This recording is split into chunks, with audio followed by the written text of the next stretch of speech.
Hi everyone and welcome to our Culture Cast. I'm Abby. I'm Ryan. I'm Rachel. I'm Leanne. I'm Angie. And I'm Brian, and today we're going to be talking about Bowling for Columbine. Bowling for Columbine wasn't a documentary written by a regular filmmaker. Michael Moore is an Academy Award-winning filmmaker and best-selling author. I've heard his name before, but when I saw his picture, I was surprised by his very relaxed appearance for being such a high-profile person. I mean, looking at him, I wouldn't take him seriously or hold his opinion in high regards. I completely agree. I was confused when the movie first started. I didn't know why they had a person that was so disheveled narrating. His nickname is the Big Man, and he's also known for his sneakers, baseball hat, jeans, and glasses. Anyway, Moore attended the University of Michigan and was from Flint, Michigan, but dropped out after his first year and became an editor for Mother Jones, but he was fired. Why? Moore wanted to write about a GM plant closing in his hometown, but his boss said he couldn't do it, so Moore did it anyway. Has he always written about cooperation and politics? Bowling for Columbine and GM Plant's closing article makes it seem like he really stands up for what he believes in and doesn't just produce a normal Hollywood films. He has actually written a lot of documentaries about his political views, large corporations, weapon ownership, and globalization. Bowling for Columbine definitely highlights those. Bowling for Columbine was actually one of his first big successes. He even won an Oscar for it. Fahrenheit 9/11 is actually the highest-grossing documentary which analyzed attacks on the World Trade Center and focuses on the President George W. Bush and the War on Terror. The tagline for the movie is "The temperature at which freedom burns." Did he win any awards for it? It actually won the highest honor at the Cannes Film Festival in 2004. That's pretty impressive for being so controversial. Yeah, he is known for standing up for his beliefs. Okay, let's get back to Bowling for Columbine.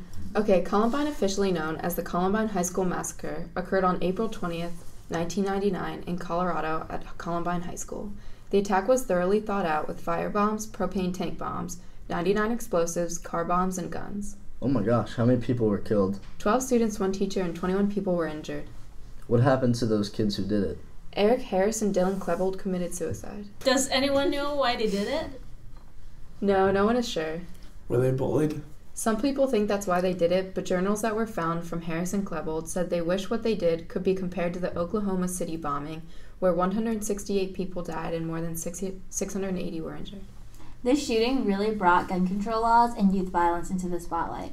In Bowling for Columbine, Moore really focused on the availability of guns. I thought it was interesting that Moore also focused on what causes violence in the youth. A lot of people say it's violent movies and video games in America. Angie, aren't you from another country? Yeah, I'm from Hong Kong. Aren't there violent video games and movies in Hong Kong? Yeah, of course we do. See, other countries have these things, but the violence in youth is not as prevalent. What's wrong with America then? The gun-related deaths per year stats were incredible. The U.S. has over 11,000 gun-related deaths per year compared to other countries like Japan, which has just 40. It was mentioned in the film that American society has a lot of fear, so people do outrageous things. I found it weird that Harris and Kelbo went to their bowling class before the attack. That actually didn't happen, it was just a story. The boys never went to class that day. I thought that the title was referring to the militia using bowling pins as targets. I'm sure that was an intentional addition to the story. Moore presents statistics and other aspects by showcasing several montages throughout the film. The first montage of the movie, about 20 minutes in, shows various Americans using guns and how easy it is to obtain a gun. Videos include police shootings, public suicides, and live on-air news reports with shootings in the back. Wasn't there also a news report about how a town in Utah now requires everyone in town to own at least one gun? Yeah, and also about Kerry McWilliams, a blind man who passed a North Dakota state shooting test, allowing him to carry a concealed firearm. That sounds dangerous. It is. Moore uses this montage to show how gun-crazy America is, and also uses it as his first possible explanation as to why so many Americans die every year from guns. And coupled with these montages are well-known songs such as the Beatles' Happiness is a Warm Gun and Louis Armstrong's What a Wonderful World. However, Moore uses these songs in a slightly different context. Like how he shows people buying guns left and right leading into murder. Or how he shows the U.S. looking like the aggressor nation with its past foreign policy decisions. So the soundtrack is definitely important. Yeah, I mean, Moore uses music that makes the viewer feel depressed or sad when relating to graphic imagery and video, as well as light music used for pleasantness or even at times of humor. In fact, there's many examples of this in the film, such as the sound of a heart beating faster and faster as fear accumulates in the U.S., like in the case of Y2K, the danger of riding escalators, and more. Well, in the movie, Moore uses soundtrack combined with lighting and real footage to focus in on what actually happened at Columbine High School that fateful day. Well, you guys are probably wondering which communities were represented and affected in Bowling for Columbine. First and foremost is the community of Columbine High School. A school is a community of students, teachers, principals, janitors, and more, all of which were affected by the Columbine shooting. The community of Columbine High School was permanently impacted and forever changed after the shooting occurred. This community became more united than ever in the most unfortunate way possible. Overall, as a whole community, they became stronger, scared, and safer after the entire shooting. But Columbine High School was not the only school that changed after the shooting. The entire high school community in the U.S. changed. Security became much stricter in high schools throughout the U.S. Some measures high schools have taken since then are installing security cameras, metal detectors, student IDs, and policemen in the hallways. You guys are forgetting about a huge community that was affected by the shooting, and they were talked about so much throughout the movie. Gun control activists. Since the right to bear arms, gun control activists have been advocating for changes in the Constitution. People were hugely impacted by the Columbine shooting because it helped to support their case of how much more gun regulation is needed in the U.S. But then there's also the community of the NRA, which is the exact opposite of that. The NRA was also affected by the Columbine shooting because many people challenged them and felt that their beliefs should not still stand tall after this shooting. Michael Moore interviewed Charlton Heston, the former president of the NRA, and grilled him on why he needed a gun in his home if he wasn't in danger. Heston replied that the Second Amendment gives him the right to have a loaded gun, and that is a comfort factor. Moore brings up that most other countries don't have as high as a murder rate like the U.S. has because they do not have guns lying around. But in Canada, Moore says they have 7 million guns and 10 million homes, but they have a very small murder rate. When Moore asks Heston why that is, Heston replies that American history has a lot of blood on its hands. Well, clearly the movie Bowling for Columbine represents many communities. Students, teachers, parents, high schools, gun control activists, and even the NRA. But let's not forget to talk about all the different countries that are involved in this documentary. Moore points out that Germany, Britain, France, and many other countries have much less violence than the US does. Why? Don't they watch the same violent movies as we do? Moore even says that most of the violent video games are from Japan and that Britain has a higher divorce rate. People say it's America's history, but Germany, which has a more violent history than we do, has a tremendously less amount of death by guns than we do, as do all other European nations. While Moore explores this throughout the film Bowling for Columbine represents many different communities and countries around the globe. But what does this film say about the social roles of the community? Let's take the community of Columbine High School and the role of a student. 2 female students featured in the film were in the same bowling class as the shooters. When asked about Eric and Dylan, the shooters, the female students replied that they were quiet, weird, and kept to themselves, and that they always threw the ball and didn't care about how they bowled. By including this line from the interview, this movie takes us inside a social role of the shooters that we normally wouldn't think of. Before all of this happened, Eric and Dylan were regular high school students. So Moore brings up an interesting social role of theirs when he asks the girls what the shooters were like as students. This is important because throughout the documentary, they're constantly viewed as the shooters. And it can be easy to forget that before the shooting, everyone else had just seen them as high school students. Well, what's most important of all this in the documentary is values and morals. Between the shooters, the students, the gun control activists, and the NRA, there are many conflicting morals and values throughout this movie. Let's talk about the most evident clash of morals, the Kmart scene.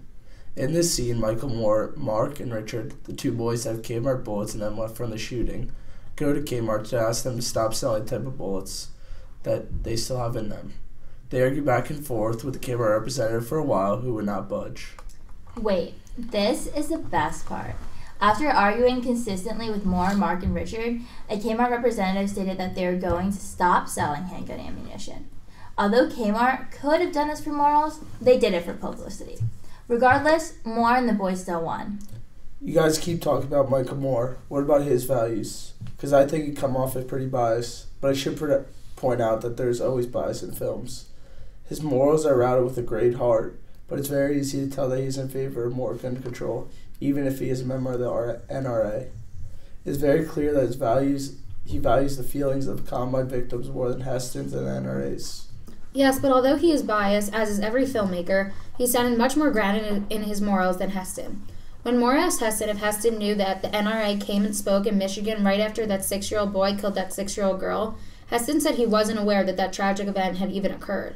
When Moore asked if he would apologize for advocating the NRA right after that incident, Heston got up and left. Clearly, Heston's values and morals are not aligned with Moore's. Very true. The film's morals are based on Michael Moore's as well as the morals of the students. The documentary explores a lot of people with contradictory morals, from the NRA to the students to the Kmart representatives and more. Although Bowling for Columbine is biased, it definitely explores the morals and values of a diverse group of people. I think that was most evident that in Heston and Moore's conversation. Especially when Heston just got right up and walked out of the interview.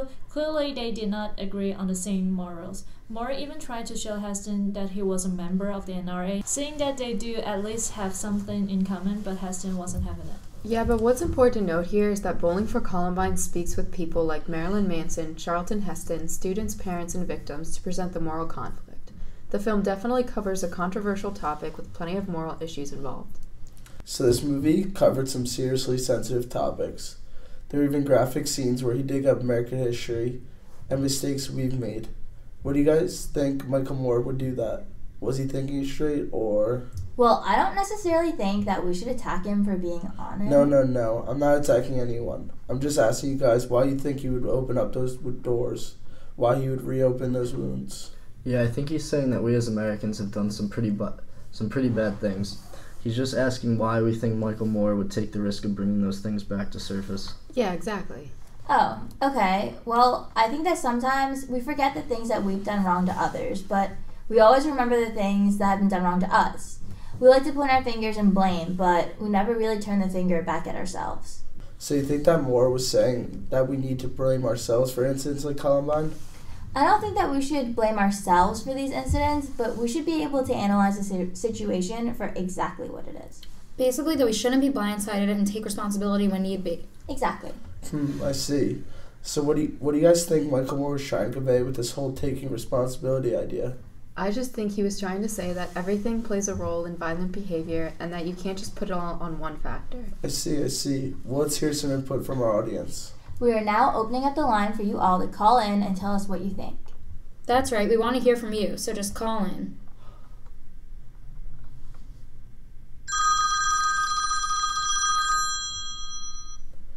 You're on with CultureCast. Can we ask who's on the line with us? Hi, my name is Brian. Hi, Brian. What did you think about our question? Do you think Moore went too far? What did you think his point was by going there? Well, I think he did take a risk by making our country look as though we are responsible for incidents like Columbine. However, I think that he had a point in doing that. A point? Can you elaborate on the point for us? Of course, I think he had to go there in order to get us to really think. It hurts to remember what we do wrong, but sometimes that's what it takes to change and take responsibility. Wow, Brian, that was a really good point. Thank you. You're welcome. Now let's talk about narrative technique. Every movie Michael Moore has made are all narrative. Have you guys seen how he used this narrative technique in the movie? Yes, he uses juxtaposition and parallel editing during the Marilyn Manson scene to help him get his point across. In the beginning, he starts from getting a free gun for opening a bank account and basically shaped the whole documentary by telling how easily people can access guns.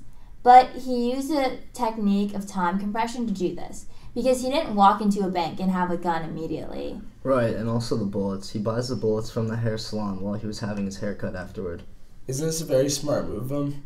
He used a funny and casual way to show how easy people can access weapons in the States. And do you see where he also talks about where the Michigan militia said it's an American duty to be armed and protect themselves? Of course. That is a very impressive one. In the beginning, they were practicing shooting, like in the military. Next, they said they were no different from normal people. They all have regular jobs, and some of them are just white collar. These two scenes had both later perfectly corresponded to the Columbine High School massacre, where 2 students had killed 13 people by using the illegal guns and bullets that they got from series of chain store Kmarts. Yes, and also the case where a 6-year-old boy stole a gun from his uncle and brought to school and killed another 6-year-old girl. Right, you can blame that on weapon accessibility. Moore did a really good job of implementing foreshadow. And there's another good one where he interviewed someone to imagine who could break into your house and harm your family. Do you remember the answer? I do. The answer from that interview is you, him, her, or anybody. Anybody could have a weapon on them at any time. That's correct, but do you know why Moore brought up this question? Maybe he wants to show the fear of the society. Well, that's one of the reasons, but the scene is actually corresponding to the Michigan militia. So you mean out of the many people in the United States, It is possible for anyone to harm their family because everyone is like the Michigan militia. They are normal people with regular jobs and have access to weapons. Absolutely. Violence and self-defense are supposed to be two different concepts, yet they are now growing to be different words with the same meaning. Let's talk about the theme. Moore used the Columbine High School massacre as the background, then deeply focused into American culture and used violence and fear as the main theme. Right, the documentary brought up two important questions for the theme. Does anyone remember what they are? Is it what's so different about America and why, unlike Canadians, Americans kill each other so often? And also, why are we homicidal in nature? That's right, but of course no one has a model answer for this, nor Charlton Heston, the president of NRA. But this is definitely a vicious cycle of people's fears and violent actions. Are you talking about how people are out of control of fear after 9/11, so they purchase more guns and weapons to have a better self-defense? Absolutely. This selling made everyone believe that violence is the only way to protect themselves. But what do you think when some people say that the president has an influence on violent acts in America? Well, I couldn't deny that the United States military was engaging in conflicts overseas during the Columbine High School massacre. Do you think these acts of violence could possibly teach the rest of the United States to believe that violence is the perfect solution for everything? I'm not sure if this is the only explanation, but the government acts and media violence exposure are definitely influencing America's culture of fear and violence. Alright guys, enough with theme. Yeah, I agree. I think the documentary is interesting because he traveled to different parts of the country to get their thoughts on gun control and other important topics related to the film. Michael Moore also sets a large amount of the film in his hometown of Flint, Michigan. Why do you think he would do this when the whole film is actually based off the shooting in Colorado? I think it's just the idea of him showing his big shot personality. Moore isn't able to change his backgrounds or lighting for this documentary as much of the documentary is news footage or interviews which he conducts outside. This limits his ability to control the lighting or the background in a lot of the movie. There were, however, some scenes that he sets up nicely. When he interviews James Nichols, the brother of Terry Nichols, who was one of the main people responsible for the Oklahoma City bombing in 1995, he interviews him in his house and shows how gun crazy James was. Nicholas tells Moore that he has a lot of guns in his house, including a .44 Magnum under his pillow. When Moore questions him and says, "No you don't, everyone just says that," Nichols brings Moore into his bedroom and lifts up his pillow to show him that, in fact, there is a .44 Magnum under it. Moore used a close shot when interviewing Nichols and went to a water shot when Nichols got up to show him the gun in his room. Don't forget how when he interviewed the Lockheed Martin spokesperson, he had them stand in front of a huge missile to show the destruction that the company does. Moore certainly directs the film in a way that is both serious and humorous, and often these two overlap each other as per the tone of the film. And like we mentioned before, Moore uses actual footage with graphic imagery, along with interviews with locals in Littleton and other cities, to relate back to his message about Columbine. Although there were a lot of points in the film where Moore went a little off topic. Yeah, like just to make himself seem clever at times. And kind of satirical. I mean, remember that cartoon? Oh yeah, that funny cartoon that's supposed to show how the U.S. turned its fear into violence. And how buying and owning guns never really seems to make us fear less of others or even ourselves. So we can agree that there's some bias associated with Moore's documentary and how he chooses to present certain details to us but not others.